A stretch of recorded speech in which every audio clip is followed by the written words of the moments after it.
Well, welcome to Stack of Stats podcast. I am your host, Pam Maldonado, joined by Kelly in Vegas, and we're here to bring you our 5 against the spread contest picks for week 7 of the NFL. Kelly, we went 4-1 last week, 7-3 in the last 2 weeks. We are rolling, we're grooving. We're now at 19-11 on the season. I'm feeling pretty good. How are you feeling entering the new week? Hey, going 1-4 the last 2 Sundays, yet somehow you and I didn't, has been really great. My best bets have been doing really well. The rest of my card, not so much. Look, we know the public cashed out big the last couple of weeks. The bookmakers took a bath. That kind of makes me a little like maybe I'm thinking a little too hard for this week, right? And that's just because this week's card's really ugly. We've got a bunch of double-digit favorites. We've got some like serious question marks on whether it be a quarterback for a certain team or whether it's just, is this team going to be any good? And that's kind of where I'm at. I'm in this like middle ground of going, okay, think long, think wrong, look at the math, look at the analytics, but don't buy into too much of this situation because these teams are off a bye. So lots to unpack here. Well, you know what? You talked about it. I've seen it on your Twitter before. You let the card come to you. You let the picks come to you. Girl, I am telling you, the picks came to me. I am feeling so good. This is as good as I have ever felt in the NFL before. So maybe collectively, let's keep the 4-1 going. I want 5-0. I am a huge believer of speaking it into existence. I am speaking it into existence right now. And I have confidence in us. Together, we're going to come up with 5-0. Starting first with your best bet, just as a reminder of what it is that we're doing, we are putting together 5 against spread contest picks for the NFL. Automatically in, we have Kelly's best bet. That is one she cannot lose. We love it. It's automatic in. My best bet. And then we're together coming up with the other 3 to put together our 5. Kelly's best for this week is the Colts +4 at the 49ers. All I need, I'm not a trend better. I'm not. I don't look at trends. But then when I saw this, I was like, oh, easy. Under head coach Kyle Shanahan, the 49ers are 13-20-1 against the spread at home, 5-13-1 against the spread as a home favorite. That's all I need to see. Done. Well, tell me why you like the Colts for this week. I also like the Colts on the money line because Kyle Shanahan is not a winning coach at home either. It has been a rough go, and I have a feeling if his last name wasn't Shanahan, he probably wouldn't have a job. That being said, Carson Wentz, man, this guy and I, we've went around and around a couple of times this year, right? Mm-hmm. And I had the Colts as a best bet. I think it was week 3 against the Rams. I got to double check that.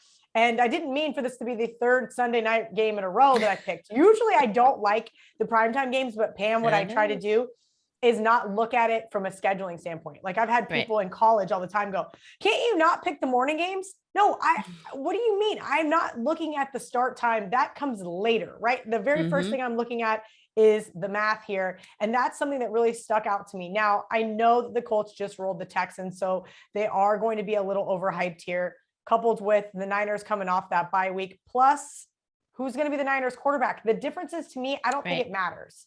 I really don't. Yes, Jimmy G is more of a veteran quarterback. I'm hearing it's going to be Jimmy G, but just like we've seen with a couple other quarterbacks that are starting, they're still not fully healthy. And I don't think he is fully healthy here. Who is fully healthy? This Colts defense. And they've really been stepping up basically since that Monday night game against the Ravens.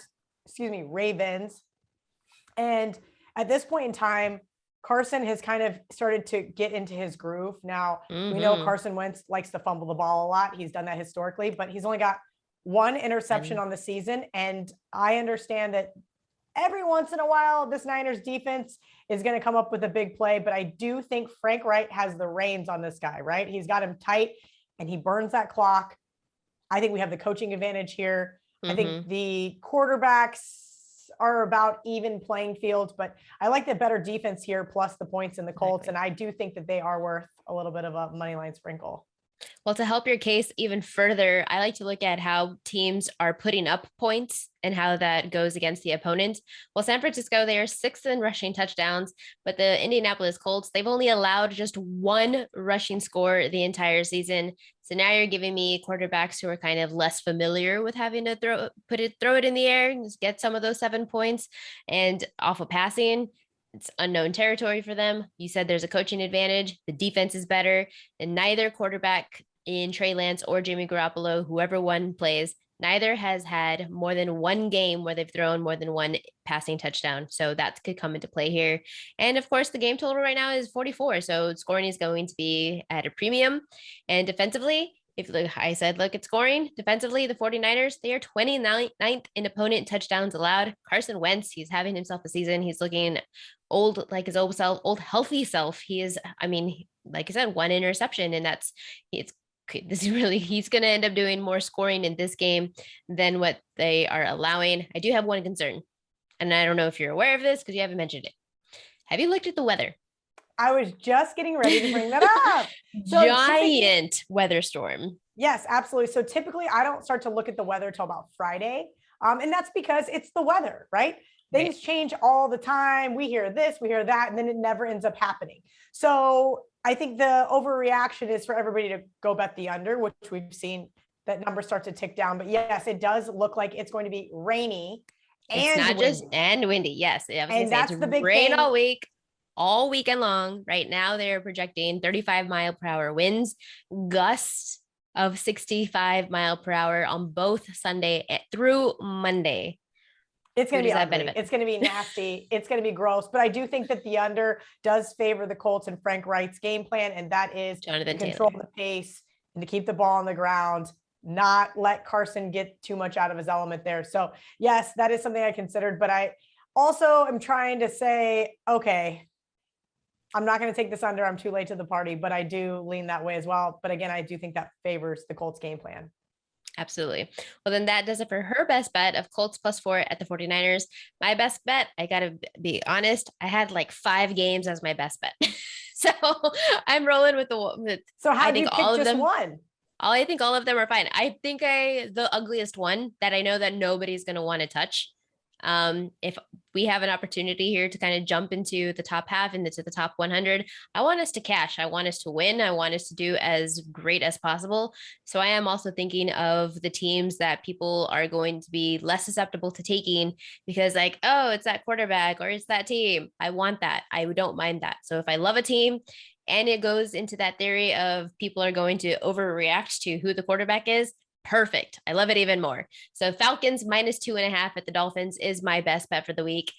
Even Atlanta quarterback Matt Ryan should score on this Miami defense. The Dolphins, they are tied for the 3rd worst for opponent touchdowns allowed. The Falcons are top 10 in passing scores inside the red zone, and Miami has allowed the 5th most. Atlanta does have a good defense, so you always have to consider that. Top 15, both against the run and against the pass. And Miami, their offense is in shambles, 30th in total offense, bottom 4 in even reaching the red zone, bottom 3 in scoring touchdowns. I'm not at all overreacting to their loss to the Jaguars, because I had the Jaguars in that game, so it was expected. And who owns London? The Jaguars. So it was just a good spot. I think this is also just a good spot for the Falcons and Matt Ryan to be able to score at will. Their offense is starting to gel together. It's a little bit of that Arthur Smith. He's starting to bring this team into what we all expected them to be. Their defense is going to be able to step up. And more importantly, who wants to bet the Falcons? This girl.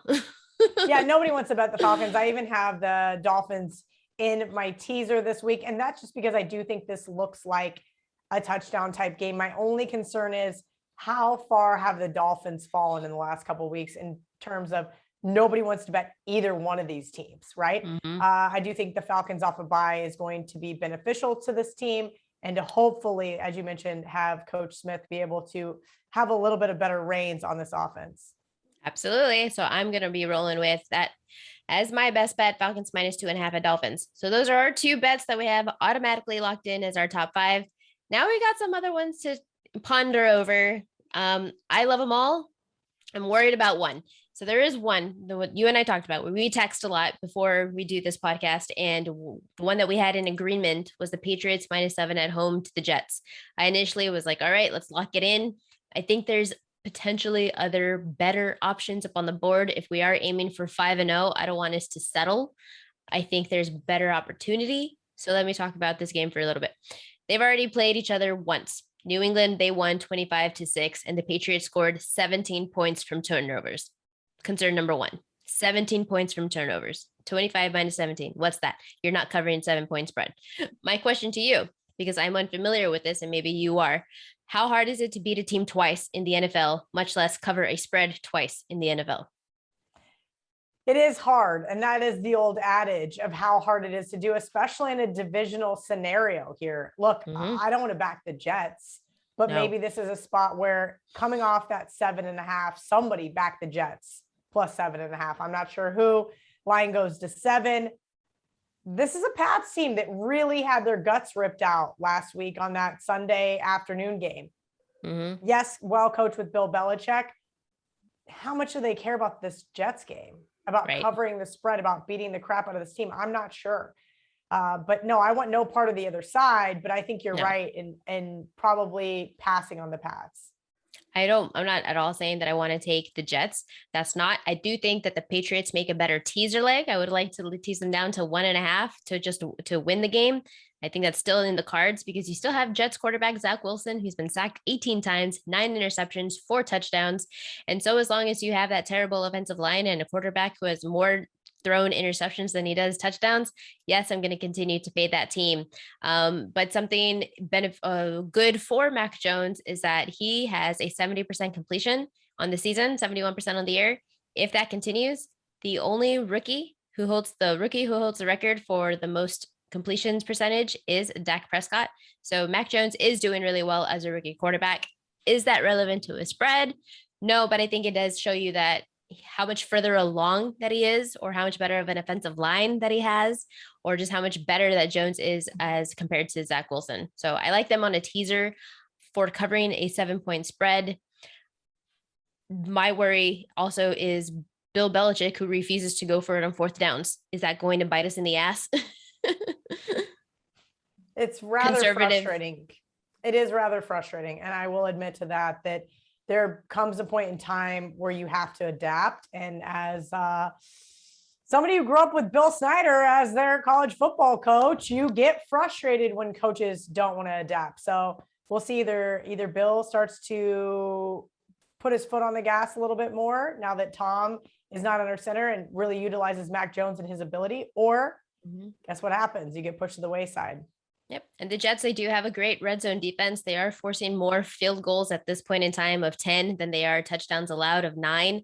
So if this comes down to field goal games, that's hard to cover a 7-point spread. I still love the Patriots. We both agree on it. So let's talk about other games and we can circle back around to this one.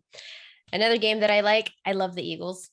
I don't just love the Eagles this week. I love the Eagles. I love the Eagles +3 at the Raiders on the money line as well. The Raiders, they are a pass only team, and the Eagles' defensive strength is against the pass. They are second best in limiting big plays of 20 yards or more. And the Bucs quarterback Tom Brady, before playing Philadelphia, he led the league in deep ball passing completion, and he was held to 5.6 yards per pass. The Raiders quarterback Derek Carr, that's who is leading in long ball completion right now. Well, he's only faced one other good passing defense, and that was against the Chargers. Derek Carr was held to 5.6 yards per pass in that game and lost 28-14. And look at the quarterbacks that Philadelphia has played: Dak Prescott, Patrick Mahomes, Tom Brady. Just much tougher level of competition here. Now you're going to face Derek Carr, who's coming off a big division win against the Broncos last week. As an underdog. Listen, Raiders, you play on an underdog, fade as a favorite, bottom line here. And that is because they get to be a little overvalued, especially in Las Vegas. While I'm not going to deny they do have a decent home field advantage, and that does benefit them, I think the Eagles are a little undervalued here. Are we getting 3 or 3.5 in the contest? It is 3. That is my one concern that does bother me. I would love to have that hook, but could be a push. Look, last week, big emotional game for Derek Carr. I actually think it was a play against the Broncos as rather than a play on the Raiders. And that is because John Gruden getting fired, the emotional toll that locker room felt. It is 3. They went out and they played really hard. We know that happens quite often. Head coaches get fired and teams go out and they win. And now we're asking them to come back, interim head coach, and play an Eagles team, like you said, who's had a really tough schedule. I think the Eagles, I gave out their season win total under this year, and that was because of this schedule. And I really have to stick by that. And as you mentioned, so far, it's been true. I think that they're the right side in this one. And hopefully that means they can go out and make the plays and get us a win. So then we can consider that as an option. The Eagles +3. I just checked. It is 3, not 3.5. Another game that I do like is the Bengals. The dogs that I like this week, I think, are not just going to cover the spread, but win outright. So Eagles, I like them on the money line. Next game, I like them on the money line. Bengals +6.5 at the Ravens. Lamar Jackson looks absolutely fantastic. MVP candidate, 100%. So has Joe Burrow. Nearly 50% of the Bengals touchdowns are scored from outside of the red zone. That is the highest in the league. And Baltimore has given up a 46, a 76, and a 42-yard touchdown. Inside the red zone, though, he's even more spectacular. 11 of 12, 6 touchdowns, 0 interceptions. And the Ravens' best defense is against the run. As stout as Tampa Bay, they are second best. And Cincinnati, Joe Burrow, pass all day on this team. Look at what the Ravens did to Carson Wentz. They allowed him 400 passing yards, 10.5 yards per pass. Cincinnati, their defense is hella good. 7th in opponent yards per carry, 4th in opponent yards per pass, 3rd in opponent touchdowns allowed, both under 47% under pressure, which is good because they both have good pass rushes. So that's going to even out the playing field. I like Cincinnati as a collective defensive unit. I like the Bengals who can run, yes, but I like Joe Burrow who can pass all day on the secondary. Yeah, Pam, you know that I love those divisional underdogs. I initially looked at this game, didn't really have an opinion on it. When you text me, you like the Bengals, I said, okay, I got to do the show with Pam in a couple hours. What are my thoughts here? And that is exactly what you're saying about this Bengals team. Last week, I kind of got mushed on the Lions play, if you will. The Lions just did what the Lions do. They looked absolutely, utterly atrocious. Now, right, that does help the Bengals stock, which can just a little bit concerns me. But for the most part, I'm with you here. I do think that the Bengals catching almost a touchdown. Is it 6.5 or 7 in the contest? It is 6.5. 6.5 obviously is not as ideal. But last week I bought into just a little too much of that line move or that extra hook. So I'm going to not do that this week. Look, Baltimore looks great. I think they are my second team that I have to win the Super Bowl, but they're going to get the most from this Bengals team here on Sunday. And I think the Bengals are the right side. And I love Joe Burrow. I'm watching him and Jamar Chase. It's fun to watch. It's beautiful to watch. This is going to be a great game. This is like the game that I'm looking forward to absolutely the most. I think it's going to be a thriller from start to finish. And if it comes down, it's going to come down to, I think, field goal game. I like Bengals to maybe kind of control it here. While the Ravens are looking hella good. You're talking about the line moves, how easy it is for the public to be like, oh, the Ravens, Lamar Jackson, -6.5 at home. The whole world is going to completely screw this up, and they're going to tease the Ravens. And that's another thing that I like to consider. Sometimes every once in a while, I'll just put on my like square hat or my Joe Public hat and like to think that way. Or I'll call my dad and be like, hey dad, what do you think about this? What do you like? Because you want to get that like guy that casually watches the talking heads and hear what they have to say. And I can tell you right now that if I was like, hey dad, do you think that the Bengals can beat the Ravens? He would say, absolutely not. Absolutely not. I think that this is going to be one of those type scenarios where it comes down to the wire, and hopefully we just lose by a field goal. I'm throwing it out there. Bengals are +230 on the money line. Ooh. Just throwing it out there. All right. Another game that we both have in common. I'm starting to like this more and more as I was digging into it. It's Washington football team, the team that nobody wants. +8 at the Packers. If you want to talk about overvalued versus undervalued, this is a perfect scenario game for that situation. Washington football team, 1-5 against the spread, 0-3 against the spread as an underdog. They have the single worst red zone defense, allowing the most passing touchdowns of 20, the most touchdowns of 20, not passing touchdowns. And they have allowed a league high 7 touchdowns from outside the red zone. All sounds terrible. Why would I want to take them?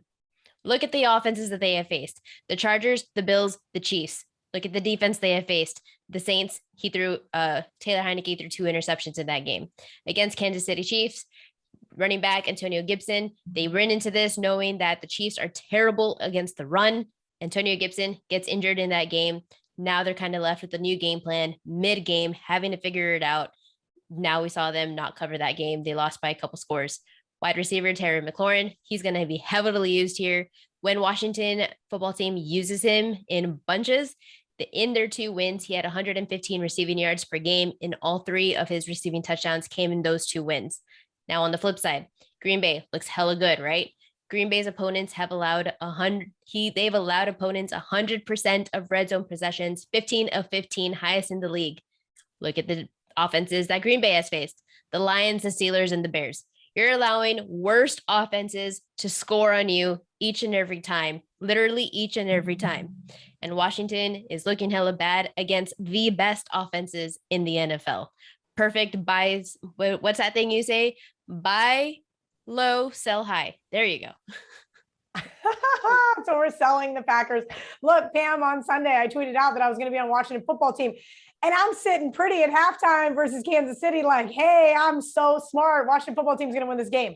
And what they do, they fell flat on their faces in the second half, and I looked pretty stupid. But I'm willing to go back to the well with this team because I do believe that everything you just said is very accurate. And also, last week's score against the Chicago Bears was really fraudulent. There were a couple of ref calls that I'm going, all right, guys, you guys have a Green Bay ticket in your pocket, because it was a little one-sided. That being said, very glad that I didn't give out the Bears. I did play them. I had a good buddy of mine text me like, this is so your type of play. And right out of the gate, the Bears score, and that was about all she wrote. And so that was kind of an unfortunate thing, but I think you're absolutely right. This Packers defense has been Swiss cheese all year long. And give them a chance to play a team who, in theory, should be able to play defense for 4 quarters. While they didn't last Sunday, I do believe they will this Sunday. Also look, one of the things I like to look at on the odds screen is to be able to pull it up and see which books hurried up and moved the Packers to 9.5. And that's because they're afraid of the dreaded Packers teasers. So they did the teaser blocker. A couple of really square books did that very quickly. They set a precedence early on that they didn't want anybody teasing the Packers. And that's because this should be within a touchdown. We're getting 7, correct? Or we're getting 6.5 in the contest? We're getting 8. We're getting 8 in the contest? Washington football team. Oh my goodness. Plus 8. And now 8 is technically a dead number. It is 8. It's not as dead as it used to be, though. So I want to clarify that with the 2-point conversions, with the missed PATs, we have seen 8 land. I think it's around 1% of the time. So we're not on a dead number necessarily, but getting up over that 7 is really important to me here. And I think that's why the Washington football team looks even more enticing. It looks so good to me. And I'm also throwing it out there, plus 300 on the money line. Now, I'm not saying it's going to happen. I'm not have a 3-teamer for this weekend. I'm not saying it's going to happen, but I am saying, no, you've already got 2 legs. We got to know what your third dog is. All right, fine. We'll continue on. We have one other game. Of stats, NFL, 3-team money line parlay. Yes, let's do it. All right. Well, we have one more game that we want to talk about, because I just want to make sure that we're seeing, maybe you want to convince me, or maybe I want to try to convince you, but you liked the Seahawks. I like the Saints -5. Let me tell you why. The Seahawks, they are 30th in opponent rushing yards. All you need, I know that the Saints are dealing with some injuries, but all you need is running back Alvin Kamara, who can run all day on this defense. New Orleans is top 10 in rushing offense. The Saints, when they use him, they're going to use him to get downfield, and then they're going to utilize Jameis Winston to do what he does best, and that's throw red zone touchdowns, because we know he's not passing the ball down to get downfield. Winston steps in, scores some passing scores. Seattle, dead last in allowing opponents downfield into the red zone. And then once they do get there, allowing them to put up all the touchdowns. Dead last in allowing opponent touchdowns scored in the red zone. Seattle backup quarterback Geno Smith, 4-12 as a starter, 4th worst by any quarterback of 15 plus starts. Why do you like Seattle? I think a lot is going to be made to do with the Saints coming off a bye this week. I think that a lot of people thought that Seattle's cover in Pittsburgh was rather fraudulent. You could blame Geno Smith for their last 2 losses, whether that be against the Rams or against the Steelers. I just think that they're a little undervalued here. 4.5. This line should be 3. And we always know that Jameis Winston does two things. He's a good Jameis or he's bad Jameis, and there's no in between. And I just don't feel like against this defense, he should be a bad Jameis. He really, by all means, should go out there and be able to dink and dunk his way down the field, as you mentioned, utilizing Alvin Kamara. I like the under in this one. I'm not going to play it, but that makes me like Seattle even more. This is a team that has to get a win here on Sunday to keep their wild card hopes alive, which is coincidentally the bet that I made against them to start the season. I bet that they would not make the playoffs, plus 115. New Orleans has not been a great road team. Now I understand that is under Drew Brees, but it is still under Sean Payton, Pete Carroll in Seattle. You know, the records there. I don't love Seattle here. Obviously they were my best bet last weekend, but I do lean towards them heavily, and I probably will get to the window on them by Monday night. Well, then I think we should leave them off because I don't think I could be persuaded to the Seahawks. I'm not trying to persuade you to the Saints. And I think collectively we like other games. Was there any other on the board that I didn't talk about that you maybe want to add in or mention? Yeah, Chiefs fans are going to love me for this one. I like the Titans. And, I was on the Titans on Monday night, and I needed just a little bit more from Derrick Henry. Unfortunately, he could not get me 53 points in fantasy, but he did get me 43 and a half. It was close, but no cigar. And that's exactly what Derrick Henry is going to do to the Chiefs. He is going to ground and pound his way to the end zone. This is a Chiefs defense who cannot stop a freaking nosebleed. And last week, I mentioned I bet against them. Washington football team looked great in the first half. Well, guess what? First halves don't win football games. The Titans have really turned a corner here. This is a Titans team I said that was going to be an 8-win team. I thought they were overvalued going into this season.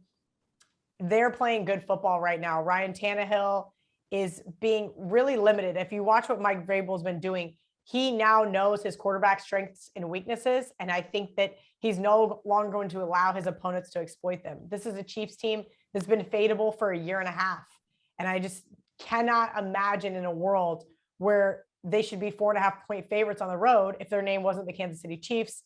This game should be 3. I think there's a ton of value here with the Titans, even after what we saw on Monday night. The Chiefs are last in the league in expected points added via the run defense, which means, yep, exactly what you said. Keen Derrick Henry is going to be able to run all over them. The Titans are first in the league in expected points added via the rush. Kind of perfect combination there. The Chiefs, though, have converted 60% of their third downs, the highest rate in the league. That is also concerning to me because they're going to be able to extend those drives. That definitely helps for a team trying to cover a spread. My concern also with this is look at the Chiefs. I know they're throwing interceptions and they're doing this and that, but look at the teams that they have faced. You have faced the Baltimore Ravens, the Los Angeles Chargers, the Buffalo Bills, 3 of the best teams, and the Titans are barely squeaking by. I know that they came in looking really good against the Bills, but the Bills have faced the easiest schedule of opponents, and this was just a big slap in the face to them. And other than that, the Titans have faced the Seahawks. They beat the Colts, which was injured. That was with injured Carson Wentz, and then they barely squeaked by the Jets. Those are concerning losses. They lost to the Jets. 27-24. Those are all concerning for me. Yeah, look, the Jets, this is the thing with the NFL. I don't get excited about wins and losses like that. I think every once in a while teams are going to lay eggs. We saw the Raiders basically do the same thing last year in my brain just went like Meadowlands. Thank you. Where they, could have lost the game, but the Jets didn't want to give it to them. Look, this reminds me of the 2019 game these two played. And I remember I was working for Bleacher Report and I gave out the Titans. I said Titans on the money line. I believe the line was even the same. And the Titans took the Chiefs to the wire. Derrick Henry had almost 200 yards rushing.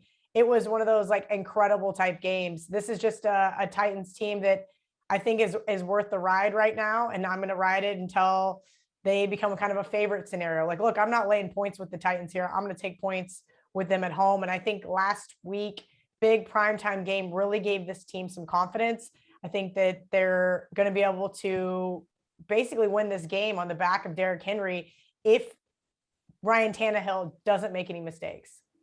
I will say that I don't think for the contest that I would love this card, love this on our pick, because I do believe this is the first time that I'm ever on the Chiefs ever. I have not been on them, I don't think, since 2020 when they were covering spreads, but I do like them this week. And I do think that Patrick Mahomes, he's coming off a game where he's had zero interceptions, not zero interceptions. In the second half, they looked just like a hell of a lot better. Those mistakes are going to come to a stop. And this is the defense that those mistakes can stop. So now you put him into like a scenario where he played against the Eagles and everything clicked and everything worked. What happens? The Chiefs are capable of winning this by 2 scores. That is my worry, that once Mahomes stops with those mistakes, and it will happen because it is Mahomes, he leads in passing touchdowns, he leads in air yards, he leads in everything. This is a serious question. Do you think defensive coordinators have caught up with him? I mean, that's what everybody said was going to happen to Lamar Jackson. Oh, defensive coordinators are going to get his number and they're going to be able to figure out how to stop him. Maybe that's what's happened here with Mahomes. I'm not so sold that Mahomes is just going to snap out of this turnover machine and all of a sudden, I mean, he's got a lot of off the field distractions. His brother and his wife do not help them either. I know. I mean, that's just the truth. And I think that he's got a new baby at home. There are some definite things not going right in Kansas City that really concern me. I'll agree with all of that. What do you think about the other games that we have spoken about? We have Colts +4 at the 49ers. We have Falcons -2.5 at the Dolphins. I'm sorry. We have options. Bengals. Locked in. I freaking love that. We gotta lock in the Bengals. Money line. Eagles +3 at Raiders. Patriots -7 at home. And then we don't agree on the Saints at Seahawks, and we don't agree on the Titans. Now I got to pull back up the card because I don't have anything else. I played the Colts, which is my best bet, the Titans and the Seahawks this week. And I will be on the Eagles. And I will probably be on the Bengals come kickoff. I'm just treading if you like the Eagles, then why not put it on? Yeah, absolutely. If you like them, if you said you're going to make it to the window with the Eagles, then we should just tag them on. Absolutely. Let's make it 4. And then for the 5th pick, then that's 4 picks.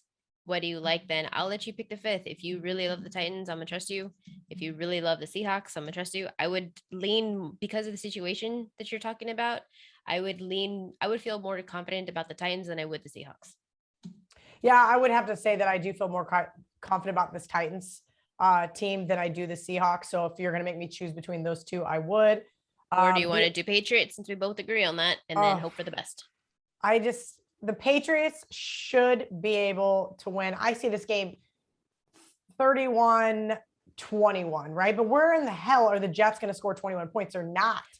Well, also, and I don't even think that I mentioned that, is that the Jets are the only team in all the NFL who have 0 points scored in the first quarter, and they have 13 points total in all first halves played. That is 20 points less than the next closest team, which is the Lions. Are they going to fix this right out of a bye? I'm not banking on it at all. The other thing is, Pam, that I wrote down just some interesting stats for this week. Double-digit faves greater than 14 points or more have been 70% since 2015. Ooh. And that's normally not something that I would be betting, but do we want to consider maybe Tampa Bay or the LA Rams? Cardinals are also. Or also the Cardinals? I think I would feel comfortable with the Cardinals because they are 5th best in rushing, and the Houston Texans are 31st against the run, and their red zone defense is horrendous. And they allowed, and Carson Wentz, we were talking about Carson Wentz, how they were able to demolish the Texans last week. What was it, 28-3?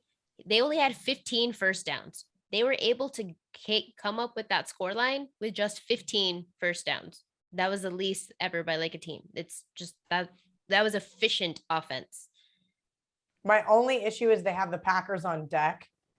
Okay. I would absolutely have no problem though. If you want to pick between Arizona and the Titans, I got a coin around here somewhere. I'll flip it because that's literally where I feel like these double-digit faves have been great.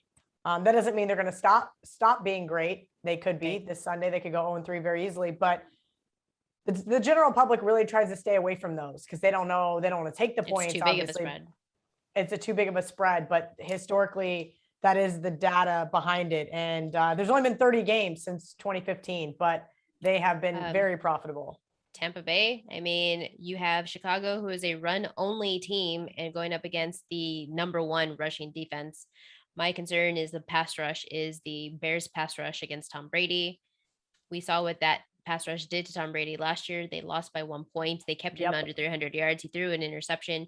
And the Bucks do have the Saints on deck, which is a divisional game. So I'd prefer not to look there. But the Rams, the Detroit Lions, God, just when you think they turned a corner.